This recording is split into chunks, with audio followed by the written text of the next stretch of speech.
இறையேசுவில் பிரியமான சகோதர சகோதரிகளே, நமது ஆண்டவர் இயேசு கிறிஸ்துவுடைய திருப்பெயரால் உங்களுக்கும் உங்கள் குடும்பத்தில் இருக்கிற அனைவருக்கும் அன்பும் சமாதானமும் மகிழ்ச்சியும் உண்டாவதாக. அன்புமிக்கவர்களே, ஜூலை மாதம் 21ஆம் தேதி தாயாம் திரு அவை பிரிந்திசி நகரத்தினுடைய புனித லாரன்ஸ் என்பவருடைய நினைவு நாளைத்தான் கொண்டாடுகிறது. இந்த புனிதரானவர் திருச்சபையுடைய வரலாற்றில் 16வது நூற்றாண்டில் வாழ்ந்த ஒரு புனிதர்.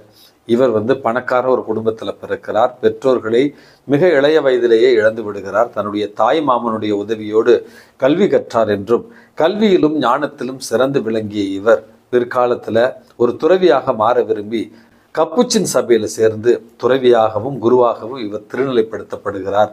அன்புமிக்கவர்களே, ஆளுமை திறனும் மொழிவன்மையில மிகவும் தேர்ந்தவராகவும் இருந்ததாக இவருடைய வாழ்க்கை வரலாற்றில் நம்ம வாசிக்கிறோம்.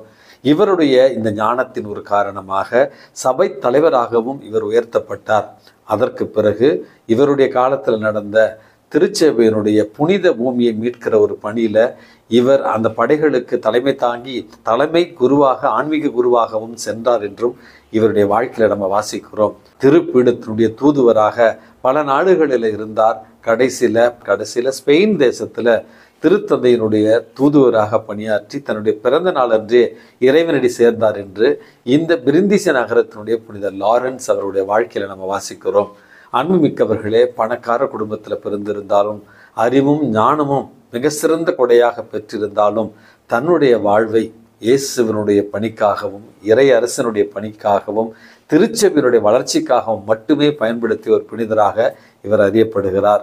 இவருடைய சபையில மறுபடியும் கப்புச்சின் சபையினுடைய சபை தலைவராக பதவியேற்பதற்காக வாய்ப்பு கொடுக்கப்பட்டும் தாட்சியோடு மறுத்து விட்டார் என்றும் இவருடைய வாழ்க்கையில் நம்ம வாசிக்கிறோம். இவரை போல தாட்சியோடும் எளிமையோடும் இறை அரசை நாம் வாழுகிற இடங்களில் கட்டி எழுப்பிட இவருடைய பரிந்துரை இன்றைக்கு மன்றாடி ஜெபிப்போம்.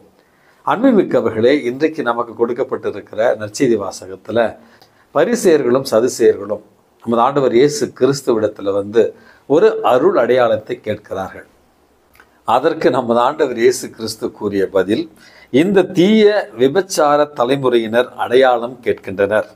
இவர்களுக்கு இறைவாக்கினர் யோனாவின் அடையாளத்தை தவிர வேறு எந்த அடையாளமும் தரப்பட மாட்டாது.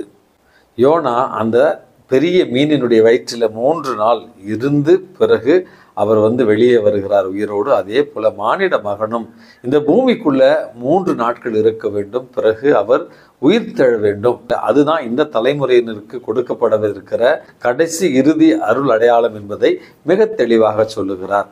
அதாவது நம்முடைய விசுவாசம் என்பது வெறும் வெற்று அடையாளங்களையும் வெளிப்புற அடையாளங்களையும் இயற்கைக்கு முரணான சில காரியங்களையும் வைத்து அமைவதல்ல. நம்முடைய விசுவாசம் என்பது இன்றைக்கு கத்தோலிக்க திரு அவையில் எந்த நிலையில் இருக்கிறது என்பதை நம்ம அலசி ஆராய்ந்து பார்க்க தான் இறைவன் நமக்கு அழைப்பு விடுக்கிறார்.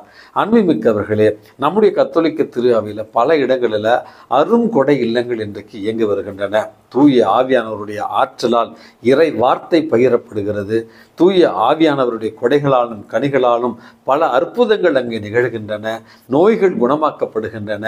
இறை வார்த்தை அறிவிக்கப்படுகிறது. பல்வகை மொழிகளில் இன்றைக்கு இந்த இறை வார்த்தையை அறிவிப்பவர்கள் பேசுகிறார்கள்.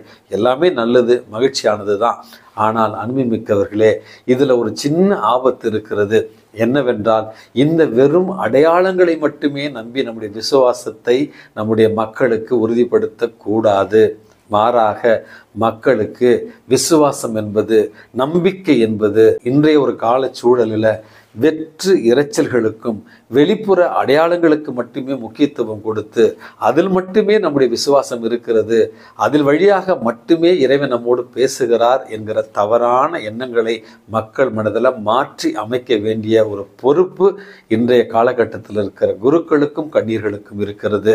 அனுமதிமிக்கவர்களே, பழைய ஏற்பாட்டிலிருந்து புதிய ஏற்பாட்டு வரையில திருச்சபையினுடைய வரலாற்றில் நம்முடைய திருச்சபையினுடைய முதுபெரும் தந்தையர்களுடைய வாழ்க்கை வரலாறு, புனிதர்களுடைய வாழ்க்கை வரலாறு, இன்றளவும் இறை வார்த்தையை அறிவித்துக் கொண்டிருப்பவர்களுடைய வாழ்க்கை முறைகள் எல்லாம் நம்ம பார்க்கிற பொழுது இறைவன் முதலாக அமைதியில நம்மோடு உறவாடுகிறார், இறைவன் அமைதியில நம்மோடு பேசுகிறார் என்கிற உண்மையை நம்முடைய மக்களுக்கு எடுத்து சொல்ல வேண்டும். இரண்டாவதாக, இறைவன் நம்முடைய திருக்கரங்களில் கொடுக்கப்பட்டிருக்கிற இறை வார்த்தையின் வாயிலாக அதை வாசித்து அதை தியானிக்கிற பொழுது அதன் வாயிலாக இறைவன் நம்மோடு பேசுகிறார், நம்மோடு உறவாடுகிறார் என்கிற இரண்டாவது பேருண்மையை நம்ம மக்களுக்கு எடுத்து சொல்ல வேண்டும்.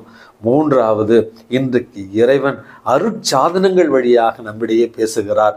காண முடியாத நம்முடைய கடவுளை தொடுகிற வகையில, உணர்கிற வகையில தான் கத்தோலிக்க திரு அவையில 7 அருட்சாதனங்கள் நமக்கு கொடுக்கப்பட்டிருக்கின்றன. அதிலும் சிறப்பாக, அந்த 7லும் சிறப்பான விதத்தில் இறைவன் திருப்பலி வாயிலாக, நற்கருணையின் வாயிலாக நாம் ஒவ்வொருவரோடும் ஒவ்வொரு நாளும் உறவாடுகிறார். ஆன்ம உணவாக, உடல் உணவாக நம்மோடு அவர் உறவாடுகிறார். ஒப்புரவு அருட்சாதனத்தின் வழியாக நம்மை மன்னித்து, நம்மை ஏற்று அவருடைய அன்பை உணரக்கூடிய வகையில் இறைவன் நம்மோடு உறவாடுகிறார். ஆகவே இந்த திருவருட்சாதனங்கள் வழியாகவும் இறைவன் நம்மோடு பேசுகிறார் என்பதை இன்றைக்கு நமக்கு மக்களுக்கு சொல்லிக் கொடுக்க வேண்டும்.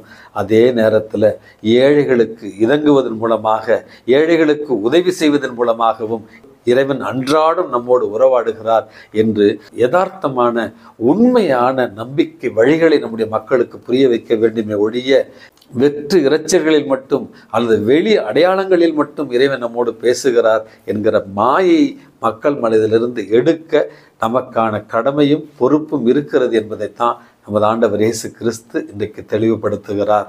ஆகவே அன்புமிக்கவர்களே, நம்முடைய விசுவாசம் பரிசேயர்களுடைய, சதுசேயர்களுடைய, மறைநூல் அறிஞர்களுடைய விசுவாசத்தைப் போல வெளி அடையாளங்களை வைத்த ஒரு விசுவாசமாக இல்லாமல் உண்மையாகவே இறைவன் அமைதியில் உறவாடுகிறார், இறைவன் அருட்சாதனங்கள் வழியாக நம்மிடையே உறவாடுகிறார், இறைவன் இறை வார்த்தையின் வழியாக நம்மோடு உறவாடுகிறார், இறைவன் நம்மை சுற்றி இருக்கிற ஏழை எளியவர்கள் வாயிலாக நம்மோடு உறவாடுகிறார் என்கிற அற்புதமான உண்மையை எடுத்து சொல்லுவோம். நாமும் புரிந்து கொள்ள முயற்சி செய்வோம். எல்லாம் வல்ல இறைவன், தந்தை, மகன், தூய ஆவி உங்களையும் உங்கள் குடும்பத்தில் இருக்கிற அனைவரையும் நிறைவாக ஆசிர்வதித்து பாதுகாத்து வழி நடத்துவாராக. ஆமேன்.